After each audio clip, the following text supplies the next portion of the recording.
Hello and welcome to my YouTube channel. If you're regular here, you know I review many photographic, audio and video related products. Well, today we're looking at a camera that's 10 years old.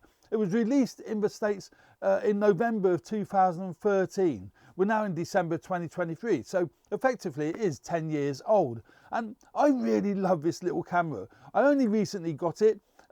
It's a really nice little compact camera, but do you know what? The image quality that comes from this is really lovely, and the tonal quality is very film-like, and I really like that. In fact, it's actually really one of my favourite outputs this is. And it is the Olympus XZ-2, and it's got some really nifty modern features for a 10-year-old camera. And the reason what I say by modern features, it's got your tilting screen, and I love, for taking photographs, the tilting screen more than I love the 3-inch articulating screen.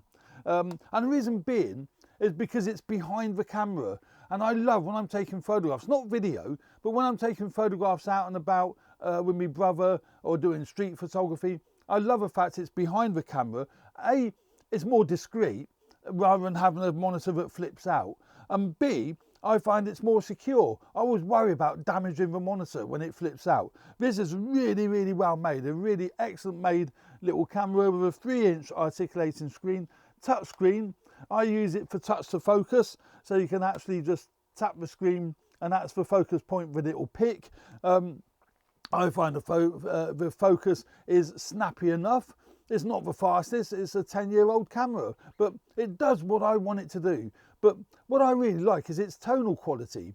Now, it is only a 12 megapixel sensor inside here. It is a CMOS sensor, but it is only 12 megapixels, so you're limited to the amount of cropping that you can do, obviously because of a lower pixel count. But the image quality, if you don't crop too much, is lovely. I will put some images on my SmugMug page so you can take a look at them yourself. It does record in RAW, so you can do RAW and JPEG. I tend to use RAW because I've got more flexibility with pushing and pulling the shadows, adjusting the highlights, you know, and what have you. It's got various function buttons on the camera, not many customizable. It's got a switch on the front here where you can customize that to some extent, but I tend not to bother with that. I'm using it primarily as a point and shoot camera, and that's what I like about it. It does have a really nice quality zoom lens. It's equivalent to 25 to 112. So 25 at the wide end, that's equivalent full frame terms, 112 at the telephoto end. So it's got a really useful range, a traditional sort of zoom lever on the top there, which you'd find on most compact cameras. And it's got your PASM dial on the top there, which, you know, pretty traditional, you know, manual aperture priority, shutter priority, and what have you on the top there. So that's quite traditional. It will record HD video. I've never actually recorded any video on it. I don't expect it to be particularly good.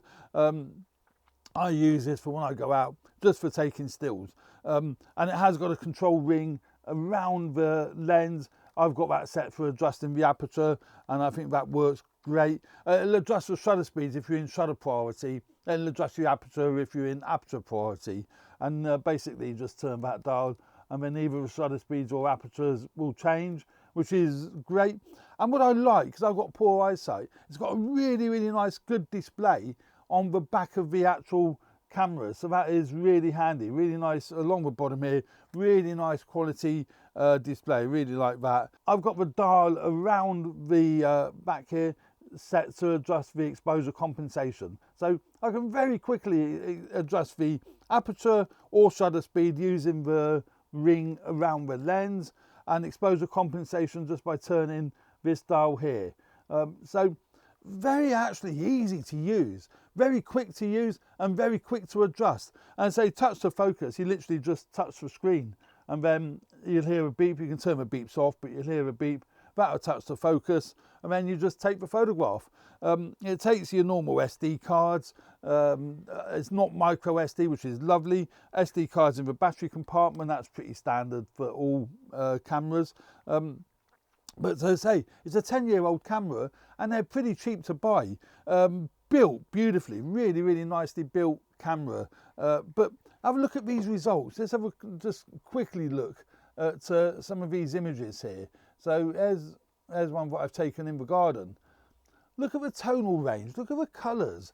They're lovely, they really are lovely. They just remind me of film stock as opposed to a digital look. Now, whether that's because it's only a 12 megapixel sensor or whether that's because of the way Olympus designed it when they made the camera, you know, the sharpness is good, but it's not like over sharpened. A lot of modern digital cameras are over sharpened when they come straight out the camera. Certainly on my iPhone, I'm looking there, but it isn't there, but certainly on my iPhone, that has over sharpening, and many other compact cameras are over sharpened.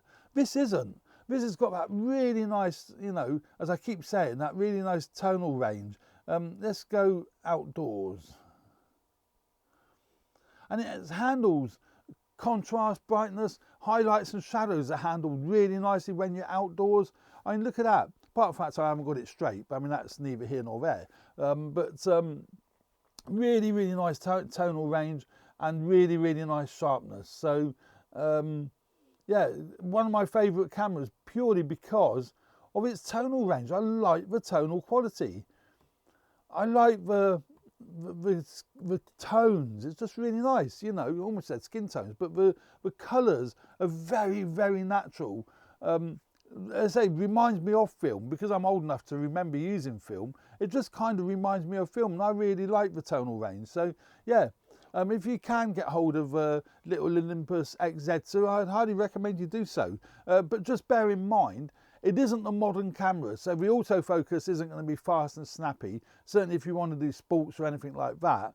And you can't crop with it because it is only 12 megapixels, so you are limited to the amount of cropping that you can do.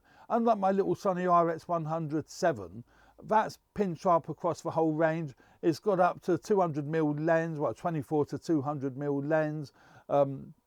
You can crop because it's a 20 megapixel sensor, you know, and it's a bigger sensor. So yeah, these modern cameras have more features, but that's like over £1,000. This, I think I paid 200 quid. I think it was 200 quid I paid for this one a couple of weeks ago. So yeah, really like it. So that's the a quick review of the Olympus XZ-2, old camera.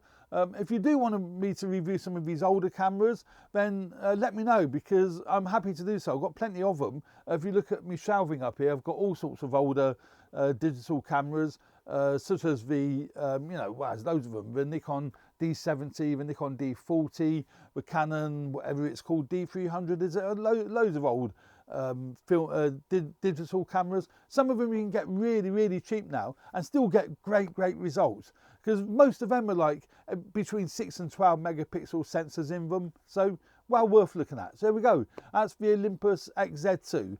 Thanks very much for watching. I hope you found this video useful and, you know, entertaining. So please subscribe if you do enjoy the channel. I'd really appreciate that. It does help me grow the channel. Thanks very much. Cheers for now.